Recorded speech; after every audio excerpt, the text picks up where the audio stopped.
हैं, जो सपने हैं, उन सपनों को, उन संभावनाओं को साकार करने का नाम जीवन है।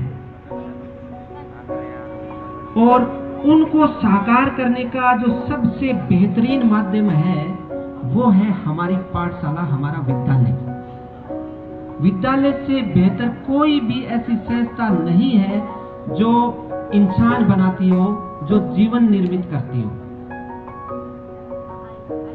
क्योंकि विद्यालय ही ऐसा है जहाँ पे सभी धर्मों के, सभी जात के लोग आपस में मिलजुल कर रहना सीखते हैं, भाईचारा सीखते हैं। किसी ने कहा है कि मंदिर में दाना चुगकर चिड़िया मस्जिद में पानी पीती है, मंदिर में दाना चुगकर चिड़िया मस्जिद में पानी पीती है। मैंने सुना है राधा की चुंदरी सलमा बेगम सीती है। मैंने सुना है राधा की चुंदरी सलमा बेगम सीती है। एक हमारे रफी थे जो महफिल महफिल रघुपति राघव गाते थे। एक रफी थे जो महफिल महफिल रघुपति राघव गाते थे। एक प्रेमचंद था जो ईदगाह सुनाता था। एक प्रेमचंद था जो ईदगाह सुनाता था। कन्हैया की गाथा गाथा रसकान सुनाई देता है, औरों को दिखते होंगे हिंदू और मुसलमान, मुझे तो हर शख्स के भीतर इंसान दिखाई देता है। क्योंकि ना हिंदू बुरा है ना मुसलमान बुरा है,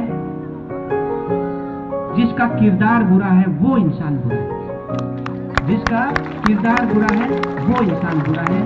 और ये सब कुछ सिखाता है विद्यालय।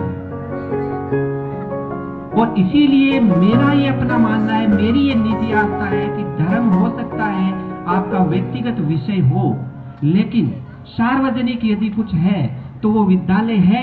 और यदि किसी को दान पुण्य करना है तो विद्यालय से बेहतरीन कोई संस्था मेरी नजर में हो ही नहीं सकती। और आज इस कार्यक्रम का मोटिव भी यही है। देखिए, विद्यालय जैसा दिखाई देता है वो 3 वजहों से दिखाई देता है।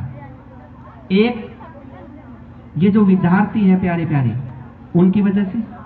दूसरा, वहां पे समस्त विषयों के कर्मठ और ईमानदार शिक्षक उपलब्ध होने चाहिए। और तीसरा है विद्यालय का अपना भवन, विद्यालय शिक्षक उपलब्ध होने चाहिए। और तीसरा है विद्यालय का अपना भवन, विद्यालय का अपना वातावरण। और मैं ग्रामीण जनों से यहाँ पे रिक्वेस्ट करूंगा, देखो मैंने ये देखा है, बरसात का सीजन देखा है, मैंने पहले ही आ गया था, मैं अक्टूबर में आ गया था, तो बरसात का सीजन देखा है। बहुत सारे कमरों में पानी टपक रहा था। खेल ग्राउंड की आवश्यकता है, यहाँ पे 3 सेट की आवश्यकता महसूस हो रही है। बच्चों के लिए अलग अलग टॉयलेट बाथरूम की आवश्यकता महसूस हो रही है। रंग रोगन की आवश्यकता महसूस हो रही है। और भी बहुत सारी चीजें हैं। और आपको भी पता है इसमें सबसे ज्यादा जरूरत किसकी होती है? गांव वालों। मैं मांग रहा हूं आज गांव वालों से सहयोग मांग रहा हूं। और इसकी सबसे पहली शुरुआत मैं विद्यालय परिवार की तरफ से कर रहा हूं। विद्यालय परिवार अपनी तरफ से 21,000 रुपए की घोषणा करता है। और हमारे पड़ोसी गांव के प्रधानाचार्य महोदय श्री हरलाल जी डूडी भी यहाँ पे आए हुए हैं, उन्होंने भी अपनी तरफ से 1100 रुपए की घोषणा की है। लेकिन मैं साथ ही गांव वालों से सहयोग मांगता हूं। क्योंकि आपको भी पता है, मिलजुल कर यदि हम कुछ करते, एक व्यक्ति कुछ नहीं कर सकता, 2 नहीं कर सकते, 3 नहीं कर सकते, 4 नहीं कर सकते, 5 नहीं कर सकते, लेकिन गांव यदि मिल जाए तो वो कुछ भी कर सकता है। इसलिए गांव वालों से मेरी अपेक्षा आज रहेगी कि कम से कम 4 से 5 लाख रुपए तो इकट्ठे होने ही चाहिए। इसके अलावा बात रही उन पैसों को खर्च करने की, तो मेरी अपनी राय है कि संस्था प्रधान की अध्यक्षता में विद्यालय विकास एवं प्रबंधन समिति 5 सदस्यों की एक कमेटी तय कर दे। और वो कमेटी जहां जहां भी पैसा लगाने की आवश्यकता महसूस हो, वो कमेटी उन जगहों को चुने और अपनी निगरानी में पैसा लगवा सकती है। तो ये तो हो गई विद्यालय से जुड़ी बात। अब मेरे जो अपने स्टूडेंट हैं वो बोर्ड परीक्षाओं में जा रहे हैं अगले महीने 31 तारीख से शायद शुरू हो जाएंगी 10वीं की, और उसके बाद 4 तारीख से शुरू हो जाएंगे 12वीं के बोर्ड एग्जाम। देखो, आपको अपना स्वाभिमान, आपको अपना संघर्ष, इनको बनाए रखना है। 2-3 छोटी छोटी कहानियां और बता दूं यदि समय हो तो। 2-3 छोटी छोटी कहानियों के माध्यम से मैं आपको बताता हूं। देखिए, एक भिखारी था, रेलवे स्टेशन पे भीख मांग रहा था कटोरा लेकर के, और उसी दौरान एक नौजवान अफसर वहां से गुजरता है, डॉलर डाल देता है। डॉलर समझते हो ना? डॉलर, अमेरिकन मुद्रा, डॉलर डाल देता है और ट्रेन में चढ़ जाता है। लेकिन पता नहीं उसको क्या जगता है, वो वापस उतरता है ट्रेन से, और वापस ट्रेन से उतर करके वो उस भिखारी के उस कटोरे में 2-3 पेंसिलें रखी हुई थी, वो उठा लेता है। बोला, मैंने मेरी कीमत वसूल कर ली, तुम भी एक व्यापारी है, मैं भी एक व्यापारी हूं। उस भिखारी को झटका सा लगा। क्यों? क्योंकि उसका स्वाभिमान चूर चूर हो चुका था। उसने उसी समय ठान लिया कि मुझे अब भीख नहीं मांगना है। उसने उस डॉलर से नई पेंसिलें खरीदी, उसको बेचा, फिर खरीदी, फिर बेचा, और रात दिन मेहनत की, और उस मेहनत के बलबूते वो एक बड़ा व्यापारी बन गया। कुछ एक साल के बाद वही अफसर एक बड़ी सी पार्टी में उस भिखारी से मिलता है, लेकिन वो उस भिखारी को पहचान नहीं पाता है क्योंकि वो सूट बूट में होता है। लेकिन वो भिखारी उस अफसर को पहचान जाता है और वो उसके पांव पड़ जाता है, और वो कहता है कि आप यदि उस दिन मुझे वो नसीहत नहीं देते तो मेरा स्वाभिमान कभी नहीं जागता और मैं कभी उठ खड़ा हुआ नहीं होता जैसी स्थिति में आज हूं। दूसरी कहानी, एक नौजवान अफसर था, लेकिन उसमें आत्मविश्वास की कमी थी, उसमें स्वाभिमान की कमी थी, कमजोर स्वाभिमान का था। उसे तरक्की मिल गई, तरक्की जानते हो ना, प्रमोशन मिल गया, लेकिन वो उसके अनुसार अपने आप को सेट नहीं कर पाया था। लेकिन वो समझता था कि मैं भाई एक अधिकारी तो हूं, हालांकि वो अपने लेवल को उस तक नहीं ले जा सका था। एक दिन क्या होता है, उसके कमरे पे कोई नॉक करता है, तो वो उसको अंदर आने के लिए कहता है, लेकिन वो अपनी अहमियत दर्शाने के लिए और अपने आप को बिजी दिखाने के लिए वो वहां रखा टेलीफोन उठा लेता है और किसी से बात करता है और बोलता है, चिंता की कोई बात नहीं है, मैं हूं ना, मैं सब संभाल लूंगा। और इसी तरह वो 2-3 मिनट तक बात करता है।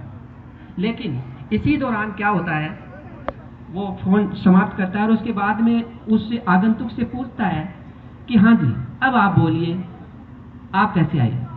बोले, सर जिस टेलीफोन से आप बात कर रहे हो ना, मैं उसका कनेक्शन लगाने आया हूं। तो उसकी नजर थी, गर्दन थी, वो नीची हो गई, यानी हमें कभी दिखावट नहीं करनी है। और तीसरी कहानी, अपने चित्तौड़गढ़ का एक किसान था, रामू जी तो जानते होंगे, चित्तौड़गढ़ रह के आए हैं। वहां सीताफल की खेती होती है, और सीताफल। और तीसरी कहानी, अपने चित्तौड़गढ़ का एक किसान था, रामू जी तो जानते होंगे, चित्तौड़गढ़ रह के आए हैं। वहां सीताफल की खेती होती है, और सीताफल की खेती करता करता उसको पता नहीं क्या जलता है, एक छोटे से कांच के जार में एक बेल उगा देता है। लेकिन कांच के जार में जो बेल उगाई थी, वो जो सीताफल था, वो कांच की सीमाओं जितना ही बड़ा रह गया। वो और जो सीताफल थे उनके मुकाबले काफी छोटा रह गया। क्यों? क्योंकि उसकी सीमा वहीं तक थी। और इसीलिए मैं आपको कहता हूं, सोच को डेवलप करो, बिना सोच के कुछ भी हासिल नहीं होता। इसलिए अपनी सोच को विस्तृत रूप दो, आत्मविश्वास बनाए रखो, निरंतर संघर्ष करो। क्योंकि कहते हैं अक्सर वहां तूफान भी हार जाते हैं जहां कश्तियां जिद पर होती हैं। अक्सर वहां तूफान भी आ जाते हैं जहां कश्तियां जिद पर होती हैं। इसलिए वक्त के साथ चलो, वक्त के अनुसार चलो, क्योंकि वक्त है ना, वो कहीं टिकता नहीं। क्यों? क्योंकि आदत उसकी भी आदमी की सी है।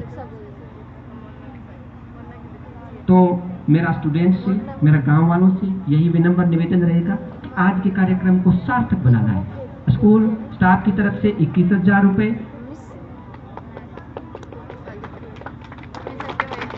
1100 रुपए हरलाल जी डूडी की तरफ से और 21, और हमारे वैद्य जी की तरफ से भी 5,100 रुपए, 5100 रुपए। अरे तालियां तो आने दो।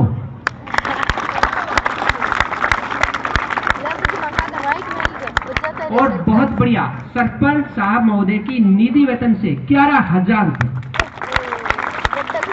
अब मैं अन्य से लोगों से भी अपेक्षा रखूंगा, क्योंकि बूंद बूंद से देखिए घड़ा भरता है और हमें एक साल के अंदर अपने इस स्कूल के भवन को, अपने इस स्कूल के वातावरण को बदलना है और इस बदलाव के लिए शुरुआत आज से करनी पड़ेगी। धन्यवाद। जय हिंद।